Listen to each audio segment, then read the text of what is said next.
Welcome to 5G study centre. Class 10 का NCERT math. जो भी बच्चे इस वीडियो को देख रहे हैं,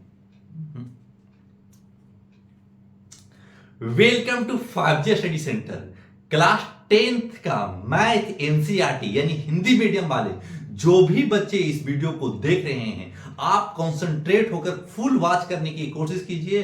से नोटबुक और पेन लेकर बैठे। ऐसा नहीं कि आप ऐसे ही बैठ कर खाली से वीडियो देख रहे हैं, ऐसे से कुछ भी फायदा नहीं होगा। अगर आप हम जैसे बताएंगे वैसे नोट कीजिएगा ना, तो आपको पूरा फायदा होने वाला है। लेकिन हाँ, हम आपके पास इस तरीका से पेश हो रहे हैं ना कि एक समय में हम भी स्टूडेंट 10th में हुआ करते थे, तो हम आपको नोट्स हम अपना दिखाएंगे कि हम किस तरीका से नोट्स बनाते थे। आप कैसे नोट्स बनाइएगा, आप उसी तरीका से जैसे कि हम बनाए हैं ना, आप उसी तरीका से नोट्स बनाइए। आप नोट्स क्यों नोट्स उस वक्त से नोट्स जब बनाना स्टार्ट कीजिएगा नवंबर दिसंबर में, तो आपका नोट्स तैयार हो जाएगा और आपकी फुल तैयारी हो जाएगी। जब फुल तैयारी हो गई, अपने से नोट्स बना दीजिए कि ऐसा है तो ऐसे बनेगा, ऐसे है तो ऐसे बनेगा। ये ना कि कॉपी को नहीं देखना है। अगर आपके पास तैयारी है, अगर टॉपर स्टूडेंट है, तो अगर ऐसे तो सब स्टूडेंट है, पढ़ ही रहे हैं, लेकिन कोई सेकंड डिवीजन, कोई थर्ड डिवीजन, कोई फर्स्ट डिवीजन भी उतना मार्जिन नहीं होता कि बढ़िया का स्टूडेंट है, लेकिन अच्छे परसेंट 400 नंबर पार कर रहा है, 450 नंबर, जीरो टॉपर, इस तरीका से हम रह चुके हैं। तो अगर हमारा नोट्स देखिए, उसी टाइप से आप बनाने की कोशिश कीजिए, खुद से बनाइए। सर तो आप तो नोट्स देख के ही बता रहे होंगे, नहीं, क्योंकि हम अभी रेलवे का एग्जाम क्रैक बहुत कर चुके हैं, कुछ नंबर से हम छट जा रहे हैं। तो आप भी ऐसे इंसान बनिए ना कि आप अपनी मेहनत के दम पर गरीबी को आप खत्म कर सकते हैं। आप तो अगर गरीब माँ बाप के बच्चे हैं, तो अगर आप अमीर के हैं तो कोई बात नहीं, पढ़िए, जाना पढ़िए, कोई फर्क नहीं पड़ता। लेकिन जो वीक कंडीशन में है, जो माँ बाप किसी तरीका से मेहनत करके आपको दिनचर्या की जिंदगी में पैसा देकर पढ़ा रहे हैं, तो आप रात दिन करके मेहनत कीजिए। अगर तोड़ना चाहते हैं, गरीबी लाइन को तोड़ना चाहते हैं, तो आपकी मेहनत से ही टूटेगा। ऐसा नहीं कि बैठ के तोड़ा जा सकता है, सिगरेट बीड़ी शराब ये सब करके तोड़ा जा सकता है, नहीं टूटेगा। आपको मेहनत करना पड़ेगा और मेहनत से जूझ करके आगे निकलना पड़ेगा। तो चलते हैं। जो भी बच्चे इस वीडियो को देख रहे हैं, लाइक सब्सक्राइब जरूर कीजिएगा, क्योंकि अगर मेरी मेहनत सफल लगेगी ना, देखिएगा कि हम नोट्स कैसे बनाते थे। हम एक समय में रात दिन मेहनत रात में करते थे, दिन में मेहनत करते थे। उसके बाद में फिर जब एग्जाम आया करता था ना, तो पता ही नहीं चलता था कि हम कितना मेहनत किया करते थे। तो आप भी मेहनत कीजिए, बेड़ियों को तोड़िए और बेड़ियों को तोड़कर आगे बढ़िए। तभी जिंदगी में तभी आप गरीबी रेखा से आप बाहर निकाल सकते हैं। ना तो आप अगर मेहनत नहीं कीजिएगा ना, तो माँ बाप तो गरीबी रेखा में रहेंगे। आप तोड़ सकते हैं, माँ बाप नहीं तोड़ सकते हैं। क्यों? क्योंकि आप दिन ढल चुका है, अब उनके पास सिर्फ कमाने खवाने का जरिया होगा, वही चलाएंगे, और आप इस गरीबी को तोड़ सकते हैं मेहनत के दम पर, पढ़ाई के दम पर, या किसी आप खेल खिलाड़ी भी बनते हैं तो बहुत बड़ी बात है। तो कोई भी सेक्टर में है, लेकिन मेहनत जरूरी है। तो चलिए पहले कुछ मोटिवेट करते हैं, उसके बाद में चलते हैं।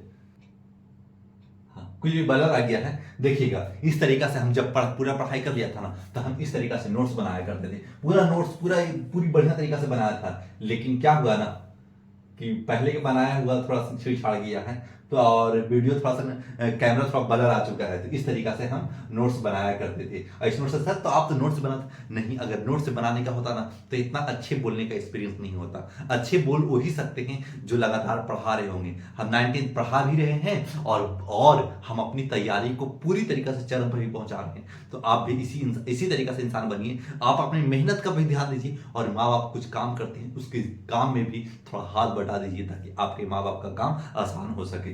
देखिए इस तरीका से नोट्स बनाया करते थे।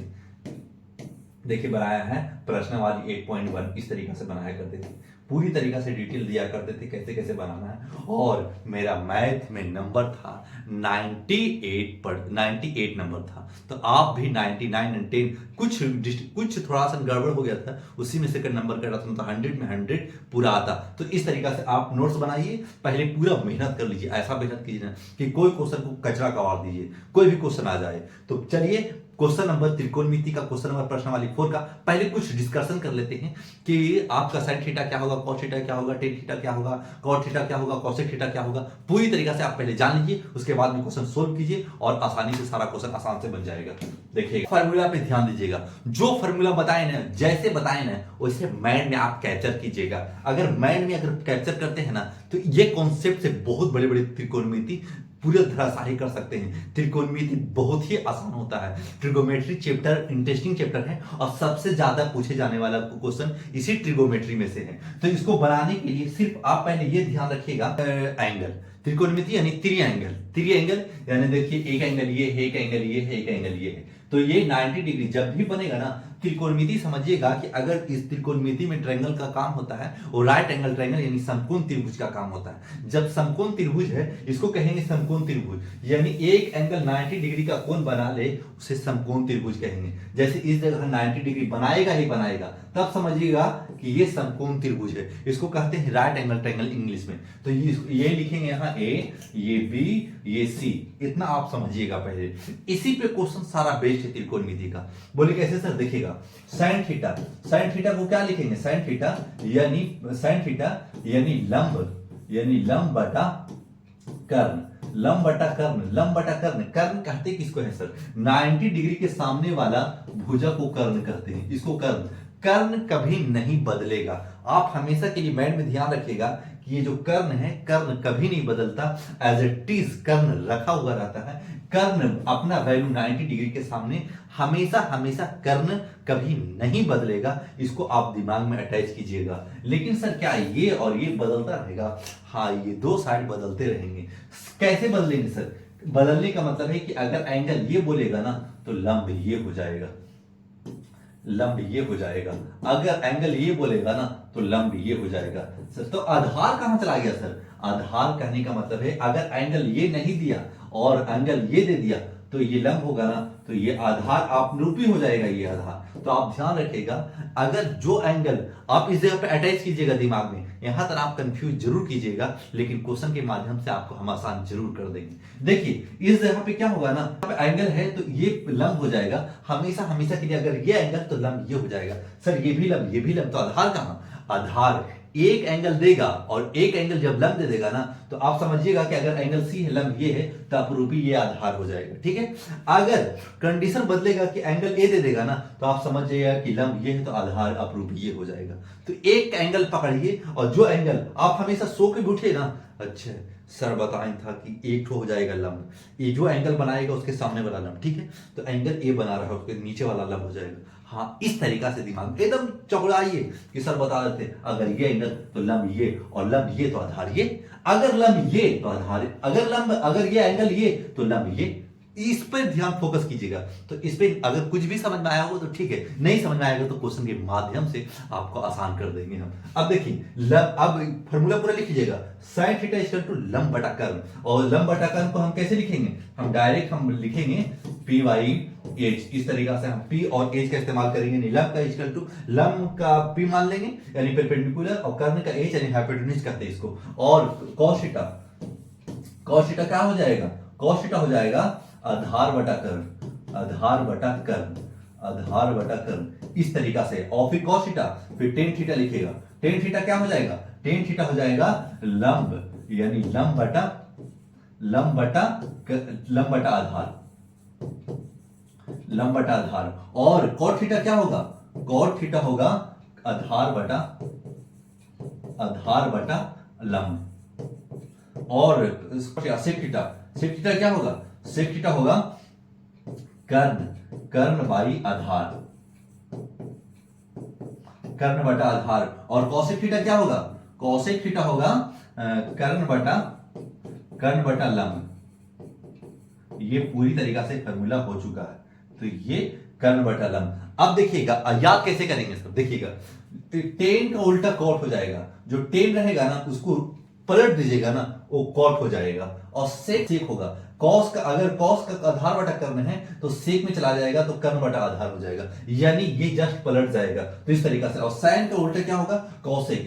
sin लंब बटा कर्ण है तो ये कर्ण बटा लंब हो जाएगा।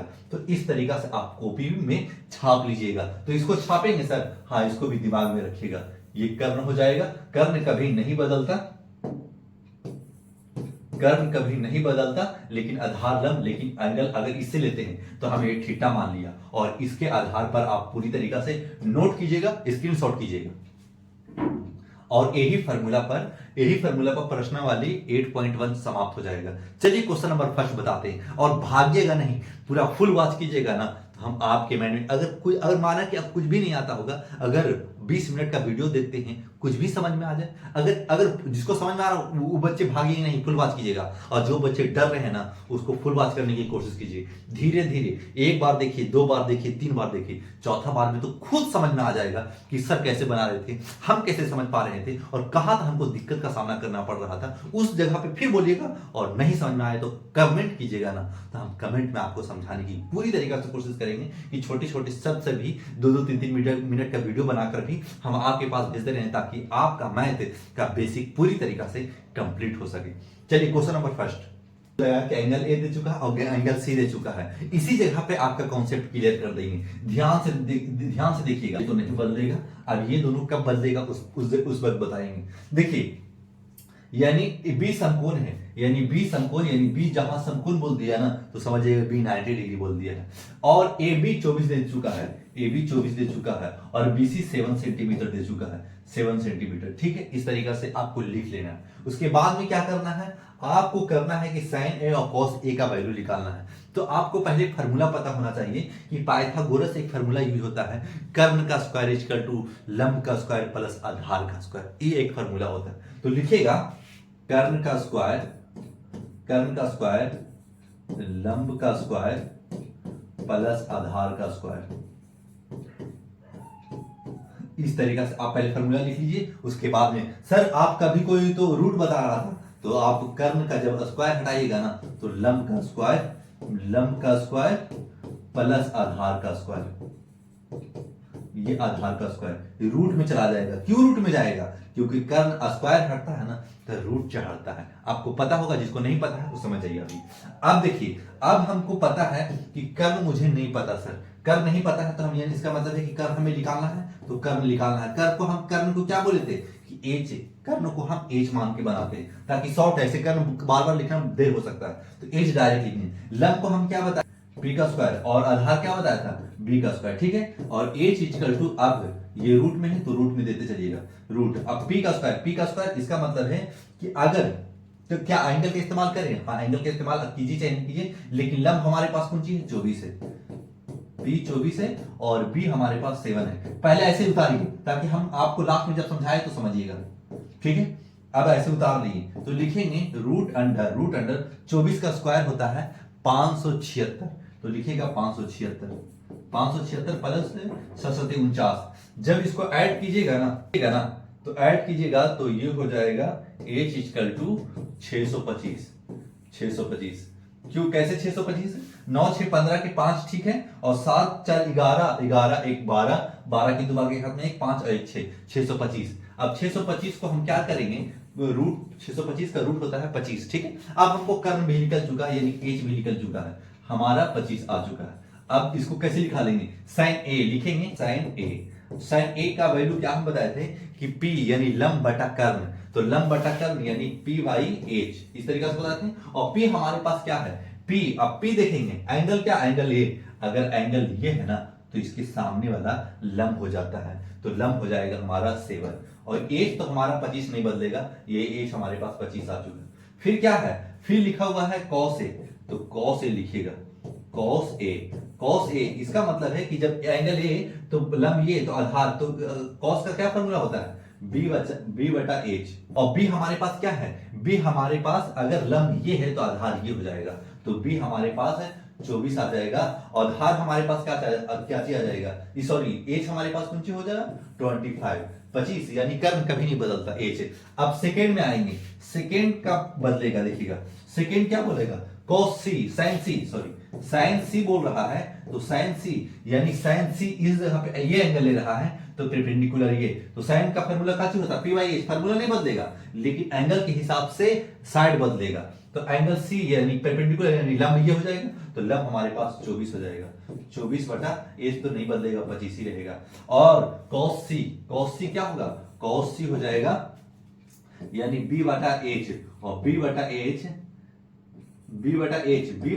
जब भी देगा तो आप देखिएगा, अब cos c, जब cos c यानी ये लंब है तो ये आधार, तो आधार हमारे पास कितना है 7, और एच हमारा नहीं बदलता है 25, और ये टोटल आपका राइट आंसर हो जाएगा। क्वेश्चन नंबर फर्स्ट हो चुका समाप्त। अगर ये क्वेश्चन से आपको अगर समझ में आ गया तो समझ जाइए कि ये बेड़ा आपका ट्रिगोनोमेट्री पार हो जाएगा और सबसे ज्यादा नंबर इसी से पूछे जाते हैं। पसीना देखते हुए आप थोड़ा मुझे भी मोटिवेट करते चलिएगा, लाइक सब्सक्राइब जरूर करते चलिएगा, क्योंकि आपकी मोटिवेशन से ही हम आगे बढ़ने की कोशिश करते हैं। क्वेश्चन नंबर सेकेंड में हम हमारे पास का चीज दे चुका है ना, हमारे पास फिगर दे चुका है, यानी राइट एंगल ट्रायंगल यानी समकोण त्रिभुज दे चुका है। जब समकोण त्रिभुज दे चुका है तो आप ध्यान रखिएगा कि समकोण त्रिभुज दे चुका है और बोला है आकृति में, यह आकृति दे चुका है और बताया है कि 18.13 और 18.13 आकृति में दे चुका है। ठीक है, अब इसको कैसे सोल्व करेंगे सर? इसको सोल्व करने का एक आसान तरीका बताते हैं, आप भागिएगा नहीं, तड़कता आपको ऐसा ऐसा बताएंगे ना कि आप सोच भी नहीं सकते कि इतना आसान भी मैथ हो सकता है। एकदम आसान है। बोले कैसे लिखेंगे सर? लिखेगा, लिखा हुआ है। अब उस आकृति को पहले हम क्या, tan p और cot r, अब हमको एंगल दे चुका है दो ठो, तो एक एंगल मुझे नहीं पता, पहले एक एंगल निकालने की कोशिश करेंगे। हम क्या फॉर्मूला बताया था? h का स्क्वायर प्लस p का स्क्वायर और b का स्क्वायर, यानी कर्ण का स्क्वायर यानी लंब का कर्ण का स्क्वायर और इक्वल टू लंब का स्क्वायर प्लस आधार का स्क्वायर। इस तरीके से कर लिए होंगे। फिर क्या लिखेंगे? फिर लिखेंगे हमारे पास कर्ण का स्क्वायर यानी 30। हम बताया है कि 90 डिग्री के सामने वाला हमेशा कर्ण होता है, तो 90 डिग्री के 13 का स्क्वायर कर लीजिएगा, तो 13 का स्क्वायर कर लीजिए। अब p किसको मानेंगे सर? p आप अभी कुछ नहीं पता ना, तो आप p किसी को मान लीजिए, माना कि 12 को p मान लेते हैं, तो p 12 का स्क्वायर, और हमें b नहीं पता तो b निकाल लेंगे। क्या लिखेंगे? 13 का स्क्वायर हो जाता है 169 और 12 का स्क्वायर 144 प्लस b स्क्वायर। अब देखिए 169 माइनस लिखिए 70 minus 144 equal to b square. अब देखिए 169 में से 144 घटाएंगे ना तो 25 आ जाएगा, तो ये 25 लिख दीजिएगा। जब स्क्वायर हटाइएगा ना तो रूट चढ़ेगा, तो इसका मतलब √5 हो जाता है 25 का।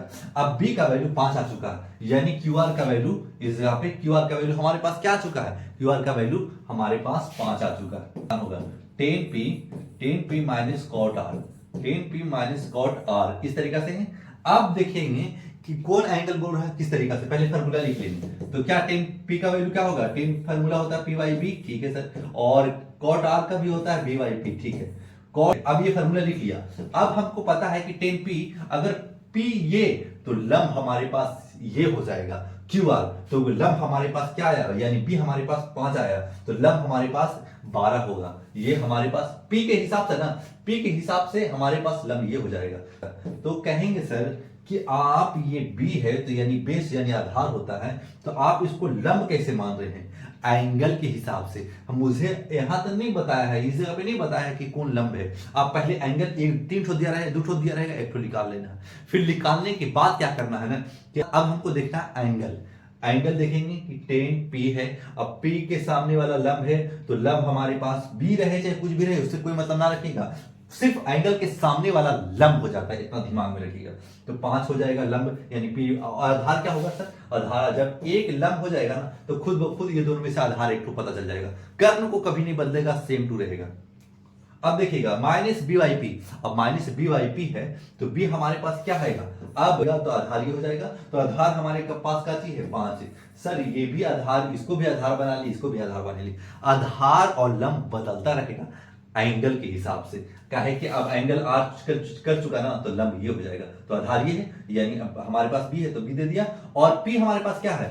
जब आधार हमारे पास ये आ चुका है, ये लंब ये आ चुका, तो आधार ये, तो और परपेंडिकुलर कौन से चला जाएगा? p हमारे पास 12 है, तो 12 लिख दीजिएगा। अब दोनों का एलसीएम लीजिएगा 12 और 5 माइनस 5 हो जाएगा 0/12, और यही हो जाएगा आपका राइट आंसर। पूरा लिख कर चलिए, आपको पूरा बेस्ट नोट्स तैयार हो रहा है और अपने एग्जाम में बढ़िया नंबर लाने वाले हैं। जो भी बच्चे वीडियो को देख रहे हैं हिंदी मीडियम वाले, चाहे आप बिहार से बिलोंग करते हैं, यूपी से बिलोंग करते हो, राजस्थान से बिलोंग करते हो, मध्य प्रदेश से बिलोंग करते हो, या छत्तीसगढ़ से बिलोंग करते हो, या हरियाणा से बिलोंग करते हो, पंजाब से बिलोंग करते हो, या झारखंड से कहीं से भी बिलोंग करते हो, ऐसे हिंदी मीडियम वाले एनसीईआरटी नहीं बदलता। आप इस तरीका से पूरा नोट कीजिएगा और इसी तरीके से आगे बढ़िए। क्वेश्चन नंबर सेकंड हो चुका समाप्त। Question number third, sin a equal to 3/4। तो हमको क्या, हमको नहीं पता, क्या चीज नहीं पता है? p पता है, h पता है, हमको b नहीं पता है, b हमको वाट है, ठीक है। तो क्या चीज फॉर्मूला लिखेंगे? h square equal to p square b square, ठीक इस तरीके से लिख लेना है। h स्क्वायर हमारे पास क्या है? 4 का स्क्वायर, एच हमारे पास 4 है, तो 4 का स्क्वायर इक्वल टू पी हमारे पास क्या है देखिएगा, एच जो है ना एच की जगह पर रख दीजिएगा, ये फार्मूला नहीं दिमाग में रखिएगा, ये फार्मूला आपको पूरा ट्रिगोमेट्री में यूज होगा, चाहे आप हाइट एंड डिस्टेंस क्यों ना बना रहे हो। एच स्क्वायर पी स्क्वायर क्या होगा, पी हमारे पास 3 का स्क्वायर कर दीजिए और बी हमारे पास क्या होगा, b square as it is लिख लीजिएगा। 4 का स्क्वायर 16 हो जाएगा, 3 का स्क्वायर 9 हो जाएगा और b square as it is हो जाएगा। 16 माइनस 9 हो जाएगा इक्वल टू बी स्क्वायर और बी स्क्वायर ये हो जाएगा 7। जब स्क्वायर हटाएंगे ना तो रूट चढ़ा देंगे, रूट चढ़ गया। जब रूट चढ़ गया अब हमको क्या निकालना है उस पर ध्यान देना है। हमको दिया हुआ है cos a और tan a निकालना है, तो लिखेंगे cos a इक्वल टू क्या चीज लिखेंगे, by h। जब by h दिया हुआ है ना तो b हमारे पास क्या आ चुका है, b हमारे पास √7 आ चुका है, तो ऊपर √7 लिख देंगे और h हमारे पास तो बदलता नहीं है, क्या है कि h हमारे पास 4 है और p हमारे पास 3 है, तो p हम किसको कहेंगे इसको कोई मतलब नहीं, लेकिन p अगर एंगल ये बोल चुका है तो p हमारे पास ये हो जाएगा यानी 3 ये हो जाएगा, तो b हमारे पास क्या आ जाएगा √7। इस तरीका से कर लीजिएगा, अगर करना चाहते हैं तो कर सकते हैं। अगर एंगल तीनों मिल चुका और जो एंगल वो दे देगा उस हिसाब से आप ध्यान में ऐड कर सकते हैं। अब देखिए √7 एच हमारे पास क्या है 4 है और ये हो जाएगा आपका राइट आंसर फर्स्ट का। सेकंड का क्या है tan a, तो tan a लिखेंगे tan a इक्वल टू, जब p के एंगल a के सामने वाला p ये है तो लिखेंगे tan का फार्मूला क्या होता है लंब बटा आधार यानी p by b, यानी p by b लिखिए और p हमारे पास 3 है और b हमारे पास √7 है और ये भी आपका right answer. Question number third भी हो चुका, समाप्त। क्वेश्चन नंबर 4 और इजी वे में है मेरे भाई, भागे नहीं, लड़िए और डटिए और अपने गरीबी रेखा को तोड़कर आगे बढ़िए ताकि आपको गर्व से कह सके फलना का माँ बाप हल चलाता था, ये करता था, आज ये देखिए उसका बाल बच्चा क्या कर पा रहा है। तो इस तरीका से आप मोटिवेट रहिए और अपने आप को जिंदगी को आगे पूरी तरीका से एम बनाइए कि हमको ये क्रैक करना है और क्रैक करके हम सफल पाएंगे और इस गरीबी रेखा को तोड़कर आगे निकलेंगे। क्वेश्चन नंबर 3 हो चुका था, क्वेश्चन नंबर 4 क्या हुआ ना कि 15 cot थीटा और 15 cot a इक्वल टू 8 दे चुका है, तो क्या लिखेंगे cot a इक्वल टू 8/15, ठीक है, cot a इक्वल टू 8/15। जब 8/15 दे चुका है तो इसको कैसे सोल्व करेंगे सर, लिखेंगे देखिए, यानी हमारे पास क्या दे चुका है, यानी b/p दे चुका है। जब b/p दे चुका है इसको सोल्व करने का एक आसान तरीका यही है कि हम पहले एक साइड नहीं पता तो उसको निकालेंगे। जब एंगल दे देते ना तो इसका मतलब है कि b ये हो जाएगा तो b हमारे पास 8 हो जाएगा, p यहां हो जाएगा। जो एंगल दे दे उसके सामने वाला परपेंडिकुलर यानी लंब हो जाता है, तो सामने वाला 15 दे चुके। जब कंफर्म बोल देना, एंगल दे करके ऐसे बोल देना तो आप कंफर्म डाल सकते हैं, नहीं देना तो आप 2 एंगल दे और एक एंगल आप खुद से निकाल लीजिए। अगर एज मुझे नहीं पता तो एज पहले निकालेंगे, तो क्या लिखेंगे एच का स्क्वायर यानी कर्ण का स्क्वायर और लंब का स्क्वायर प्लस आधार का स्क्वायर, ठीक है। और एच का स्क्वायर हमें नहीं पता तो एच का square as it is square हटाएंगे, लेकिन स्क्वायर हटाएंगे तो रूट चढ़ाएंगे, तो रूट चढ़ा दिया, ठीक है। अब p का स्क्वायर, p हमारे पास क्या है 15 का स्क्वायर कर दीजिए प्लस 8 का स्क्वायर, b हमारे पास 8 है तो क्या लिखेंगे 15 का स्क्वायर हो जाता है 225 और 8 का स्क्वायर हो जाता है 64। जब इसको ऐड करेंगे ना तो 5 4 9 6 2 8 2 ये 17 का ये रूट निकल जाता है, ठीक है। अब ऐसे निकाल लिए, अब क्या करें सर, अब हमको करना है निकालना कौन चीज साइन ए और सेक ए। साइन ए का फॉर्मूला क्या बताया था, साइन ए का फॉर्मूला बताया था p/h यानी लंब बटा कर्ण, और लंब बटा कर्ण बता दिया तो p हमारे पास क्या है एंगल a है तो सामने वाला ये p हो जाएगा यानी 15 बटा कर्ण। कर्ण हमारे पास क्या है 17 है तो 17 यहां रख दीजिए, 17 दे दीजिए और ये हो गया फर्स्ट आंसर। सेकंड क्या बोला है सेक ए निकालना है तो सेक ए दे दीजिए, और सेक ए जब भी बोलेगा ना तो आपको पता होगा कि कॉस का उल्टा सेक होता है और कॉस का उल्टा सेक हो जाता है तो h/b हो जाएगा, और h/b h तो नहीं बदल रहा है 70। p हमारे पास क्या है एंगल, अगर ये लंब हो गया तो आधार ये हो जाएगा यानी बेस हमारे पास 8 हो जाएगा और ये हो जाएगा आपका राइट आंसर। क्वेश्चन नंबर 4 हो चुका था। क्वेश्चन नंबर 5 h/b हमें पता हो चुका है तो एंगल क्या बोला थीटा बोला है। जब थीटा बोला है तो कोई भी एंगल ले लिए, हम थीटा माना कि इसको थीटा मान लेते हैं, उसको ही मान सकते हैं, हाँ सर मान सकते हैं। बोले हम कुछ नहीं मानना चाहते सर हमको डायरेक्ट बना दीजिए, ऐसा कंडीशन दे तो आप डायरेक्ट भी बना सकते हैं। अब चलेंगे देखेंगे अन्य त्रिकोणमितीय अनुपात। चलिए अब हमको लिखना है कि हमको 2 चीज पता है, हमको क्या नहीं पता है, हमको नहीं पता है एच स्क्वायर, एक ही फॉर्मूला दिमाग में रखिएगा, यही पाइथागोरस फॉर्मूला है। आपको कोई बच्चा ना कोई पी एच इधर बी इधर इधर कर लेगा, वो कर रहा होगा, लेकिन उसके पास कॉन्सेप्ट मौजूद है, उस पहले से बेसिक उसका ठीक है तो कर लेंगे। हम एक तो आपको यही फॉर्मूला बताते चल रहे हैं ताकि आपको दिक्कत का सामना ना करना पड़े। तो पी का स्क्वायर और पी का स्क्वायर प्लस बी का स्क्वायर, ठीक है। अब एच का स्क्वायर हमारे पास क्या है, एच का स्क्वायर हमारे पास 13 का स्क्वायर है, 13 का स्क्वायर दे देंगे। इस जगह पे 13 कर्व नहीं बदलता तो कर्व नहीं बदलेगा, एज इट इज 13 रहेगा।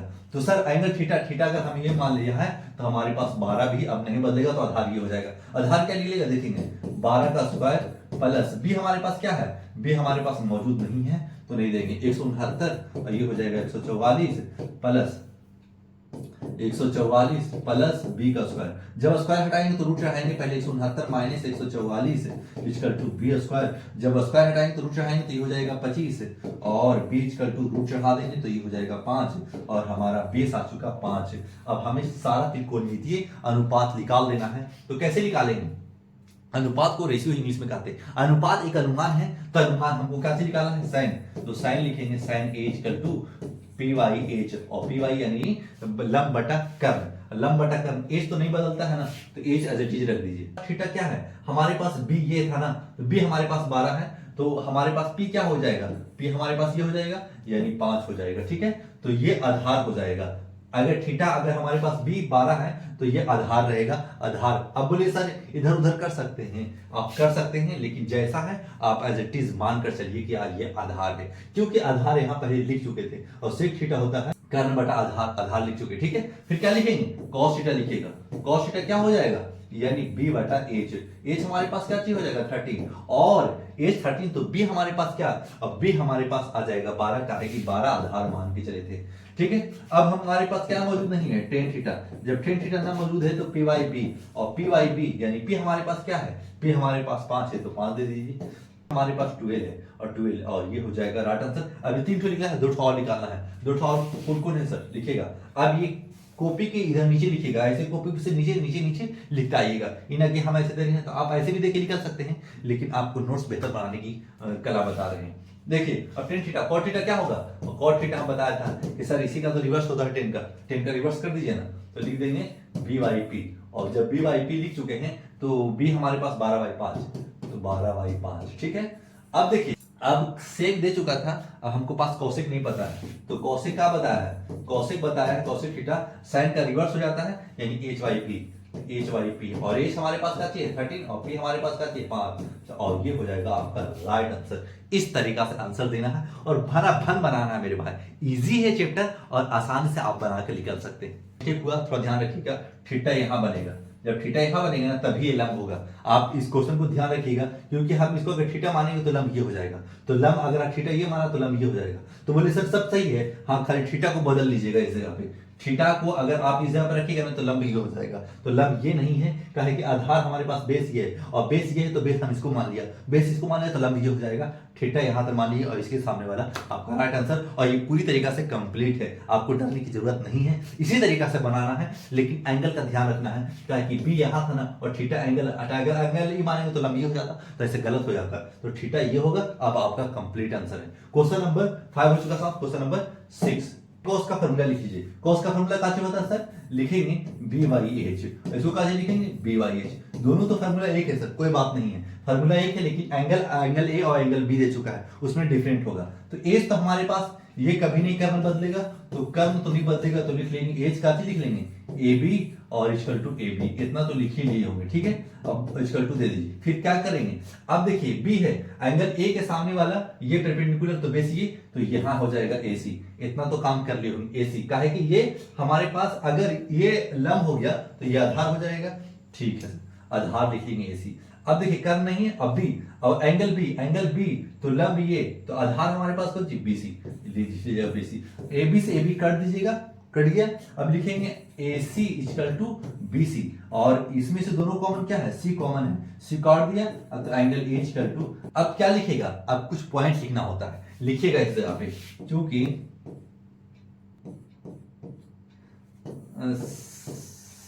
समान भुजा के सम्मुख कोण कोन, और ये हो जाएगा प्रूफ। लिख दीजिएगा प्रूफ। आपका क्वेश्चन नंबर 6 लेकर आए थे और 6 समाप्त हो गया। जो भी बच्चे अगर इसमें देखने से अगर आपको कुछ भी समझ में आएगा तो लाइक सब्सक्राइब करके जाइएगा। और इसी पसीने से आप, कहावत है कि नहाने से तो सिर्फ लिबास बदला जाता है लेकिन पसीने से इतिहास बदला जाता है। तो इस तरीका से आप पसीना बहाइए और रात दिन मेहनत करके इसको आसान बनाइए। ट्रिगोनोमेट्री में सबसे ज्यादा नंबर पूछता है। तो जाते जाते दीजिए मुझे इजाजत। Thanks for watching.